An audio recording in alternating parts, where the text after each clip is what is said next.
Sebelum kita mengupas kajian selanjutnya, alangkah baiknya kita membaca salawatun Nabi sebanyak 3 kali.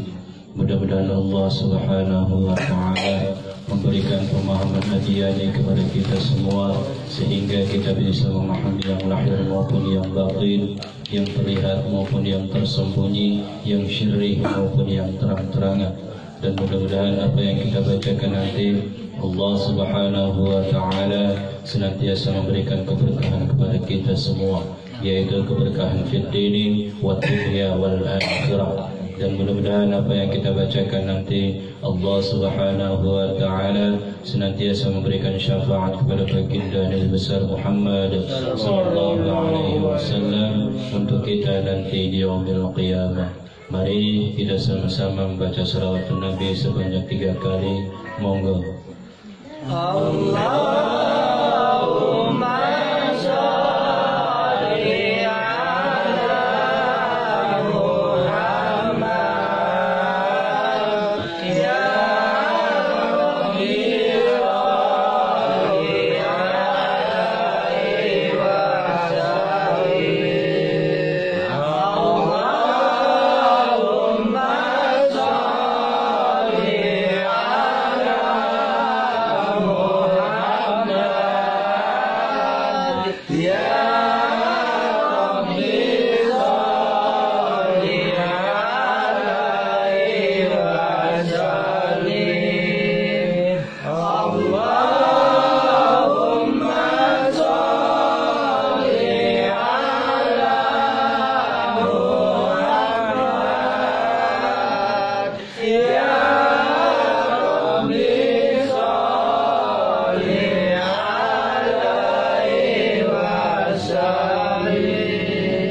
shalli alaihi wasallim.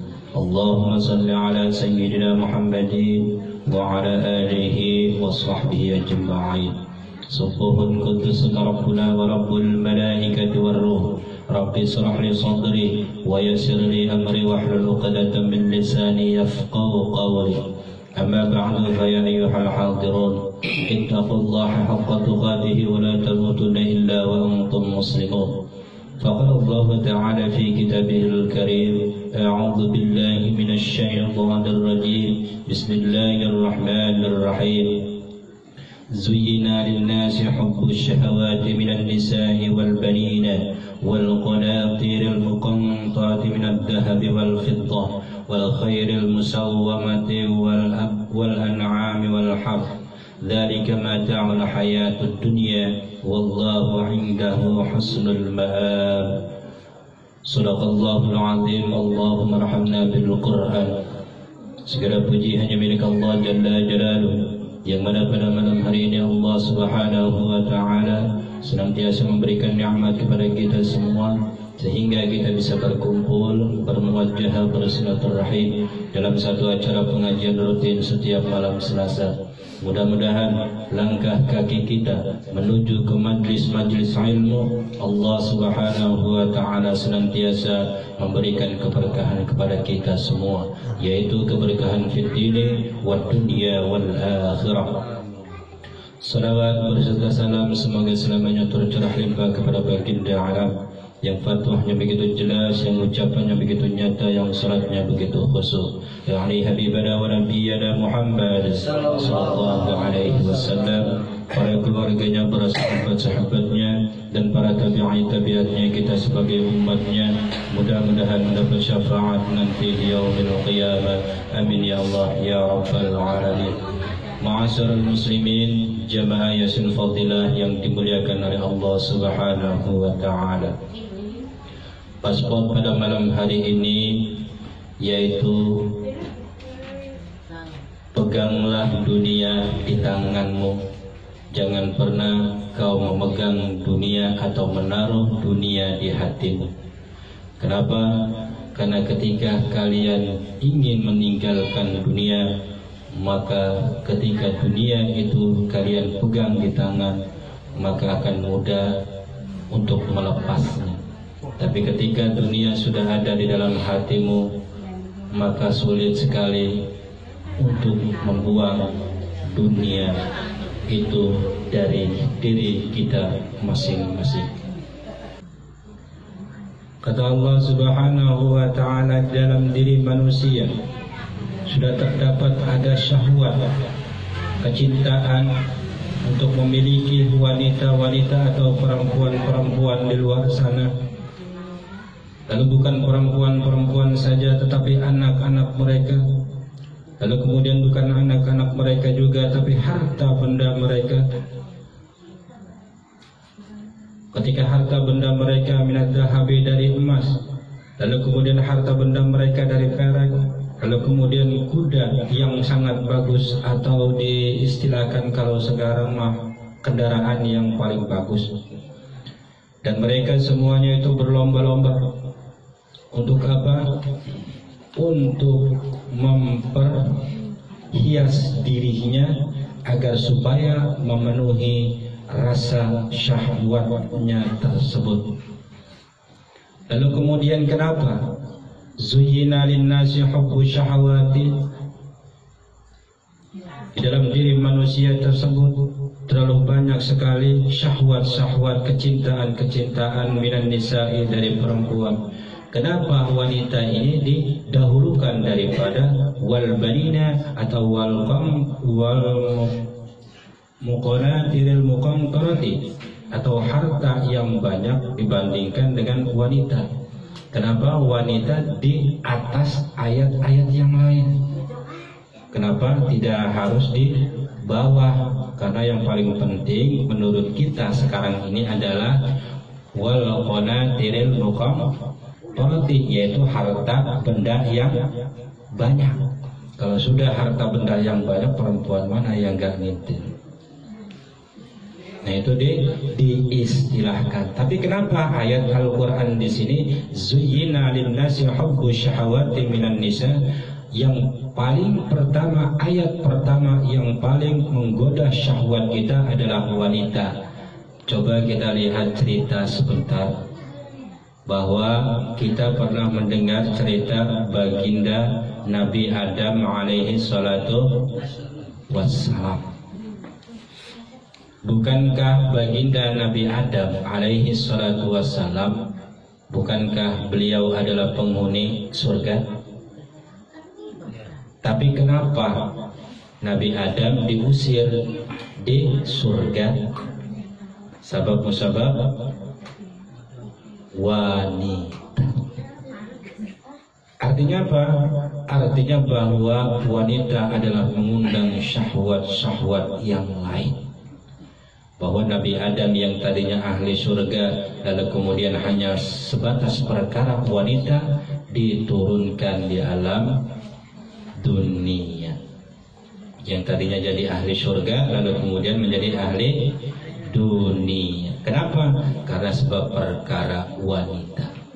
Awal pertama, awal kedua, dan awal ketiga Nabi Adam tidak tergoda dengan tipu daya iblis. Lalu kemudian iblis mempunyai siasat.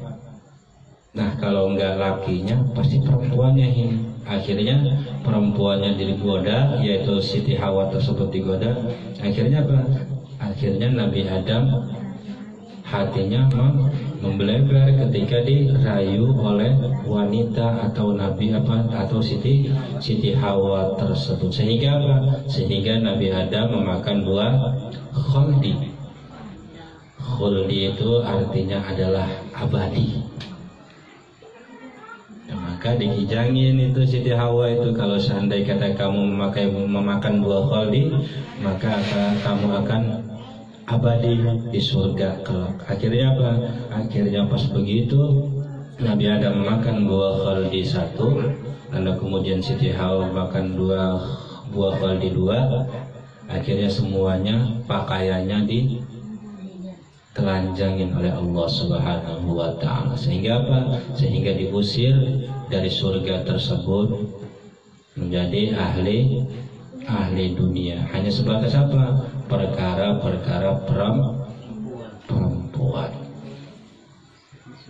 Jadi bukan perkara wal qanatiril muqantarati, bukan harta benda yang banyak, tapi yang paling mengundang syahwat wanita, syahwat kita adalah perempuan. Nah, lalu kemudian yang kedua adalah wal banina, yaitu anak-anak kita. Dan ini juga adalah mengundang syahwat, kecintaan, rasa kepada anak. Lihat anak, walaupun salah pasti dibenerin. Walaupun anak kita itu salah, bertengkar kepada temannya, walaupun salah pasti dibenerin. Kenapa? Zuyyina linnasi hubbus syahawati, yaitu rasa kecintaan kita terhadap anak terlalu berlebihan, sehingga apa? Sehingga mengundang syahwat itu tadi. Lalu kemudian ada keinginan untuk menginginkan harta benda yang banyak, membangun gedung-gedung tertingkat, sehingga apa? Sehingga zuyyina linnasi hubbus syahawati, sehingga rasa kecintaannya membangun sebuah gedung gara-gara apa? Syahwati, yaitu syahwat atau keinginan-keinginan, agar supaya menjadi orang yang kaya. Mereka menumpuk-numpuk harta, sehingga apa? Minad dahabi, menumpuk-numpuk emas, menumpuk-numpuk perak, menumpuk-numpuk wal khailil musawwamati, yaitu kuda yang sangat bagus atau kuda yang pilihan kalau sekarang mau kendaraan. Jadi mereka sekarang ini sedang berlomba-lomba untuk memperhias kendaraannya. Di antara kendaraan-kendaraan ini siapa yang paling bagus? Kalau zaman sekarang mah jadi sultan lah. Kenapa? Zuyyina linnasi hubbus syahawati. Lalu kemudian apa lagi? Wal an'ami, yaitu binatang-binatang ternak. Mereka berlomba-lomba kecintaan kepada binatang-binatang ternak seperti burung, segala macam diperlombakan. Lalu kemudian ulahaz, yaitu sawah-sawah. Mereka menumpuk-numpuk sawah, ladang-ladang, tanah-tanah, sehingga apa? Hubbus syahawati, mempunyai rasa cinta syahwat yang berlebihan. Lalu kemudian kata Allah Subhanahu wa ta'ala, dzalika mata'ul hayatud dunya, yang itu semua hanya kesenangan atau kenikmatan dunia saja. Wallahu indahu husnul ma'ab, dan yang paling terbaik di sisi Allah adalah surganya Allah Subhanahu wa ta'ala. Dibandingkan itu semua tidak ada apa-apanya dibandingkan dengan ma'ab, yaitu surganya Allah Subhanahu wa ta'ala. Lalu kemudian ada orang yang tidak percaya tentang apa? Tentang dzalika mata'ul hayatud dunya, bahwa ini adalah kesenangan dunia semata, bahwa yang paling baik adalah kembali kepada Allah Subhanahu wa ta'ala dan menempatkan posisi di surganya Allah Subhanahu wa ta'ala. Padahal ini yang paling berguna di antara yang lain-lain tersebut. Lalu kemudian ada orang yang tidak percaya. Lalu kemudian kul, katakan Muhammad kepada mereka-mereka yang tidak percaya, apa kata Allah Subhanahu wa ta'ala melalui baginda Nabi besar Muhammad sallallahu alaihi wasallam, "A'unabbi'ukum bi khairi min dalikum." Wahai saudara-saudaraku, maukah kalian aku berikan kabar berita yang lebih baik daripada itu semua? Nah, kira-kira ketika kita ditawarkan seperti itu, milih yang mana? A'unabbi'ukum bi khairi min dzalikum. Apakah kalian mau aku berikan kabar gembira yang lebih baik daripada wanita, anak, harta yang banyak, emas, perak, kuda yang paling bagus, binatang, dan sawah ladang tersebut? Apakah mau yang seperti apa? Lalu kemudian lilladzina taqaw inda rabbihim, bagi orang-orang yang bertakwa di sisi Allah Subhanahu wa ta'ala, mereka akan mendapatkan surganya Allah Subhanahu wa ta'ala, tajri min tahtihal anhar, yaitu surga yang mengalir di bawahnya itu ada sungai-sungai yang abadi selama-lamanya di alam surga. Bukan itu saja, wazwajun, yaitu mereka akan mendapatkan pasangan-pasangan atau bidadari-bidadari, wa mutahharatun, yaitu yang suci, yang tidak ternoda oleh siapapun. Bukankah itu lebih hebat daripada yang lain? Waridwanu, dan mereka akan mendapatkan keridhaan dari Allah Subhanahu wa taala. Wallahu basyirun bil iqab, dan Allah Subhanahu wa taala Maha melihat terhadap hamba-hambanya. Lalu kemudian apa? Lalu kemudian orang-orang yang bertakwa berdoa kepada Allah Subhanahu wa taala. Awas, setiap ada surat lalu kemudian ada doanya. Sama seperti Yasin Fadilah tersebut, ketika menjelaskan ini ada doanya juga. Lalu kemudian alladzina yaqulu, orang-orang yang bertakwa mereka berdoa kepada Allah Subhanahu wa taala, Rabbana innana amanna faghfir lana dzunubana wa qina adzabannar. Ya Allah, sesungguhnya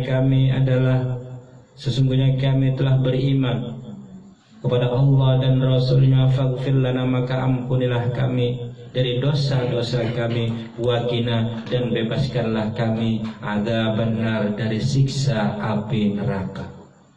Lalu kemudian siapa lagi yang didoakan? As-sabirina, yaitu termasuk orang-orang yang sabar ketika Allah Subhanahu wa taala memberikan ujian. Wassadiqina, dan orang-orang yang benar, ya Allah ampunilah dosa-dosa orang-orang yang benar. Wal qanitina, dan orang-orang yang taat, ya Allah ampunilah dosa-dosa orang-orang yang taat. Wal munfikina, dan ampunilah dosa orang-orang yang berinfak atau sedekah, yang selalu menginfakkan sebagian hartanya. Wal mustaghfirina, dan ampunilah orang-orang yang selalu meminta ampun kepadamu, ya Allah. Bil ashari, pada waktu sahur. Artinya apa? Artinya sepertiga malam, yaitu lailatul, yaitu sholat tahajud sebelum sahur. Nah, itu adalah doa untuk orang-orang yang bertakwa. Orang-orang yang bertakwa juga mendoakan orang-orang yang sabar ketika diberikan ujian oleh Allah Subhanahu wa taala. Orang-orang yang jujur, orang-orang yang benar, itu juga didoain sama orang-orang yang bertakwa. Orang-orang yang taat kemudian didoain juga kepada orang-orang yang bertakwa.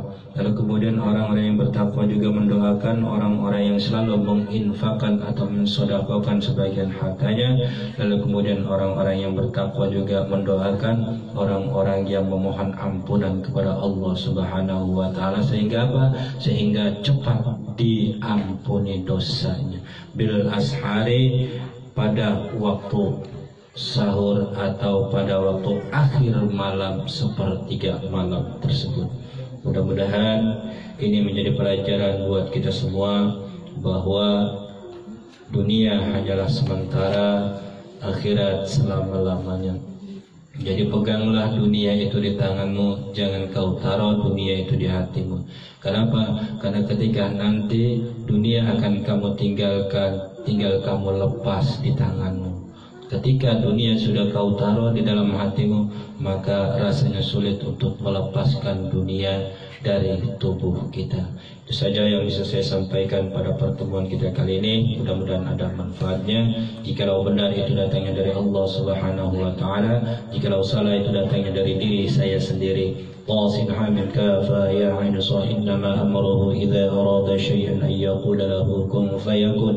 أشهد أن يغفر مع الذين كفروا والله أشهد وأشهد تنكيلا وما أرسلناك إلا رحمة للعالمين.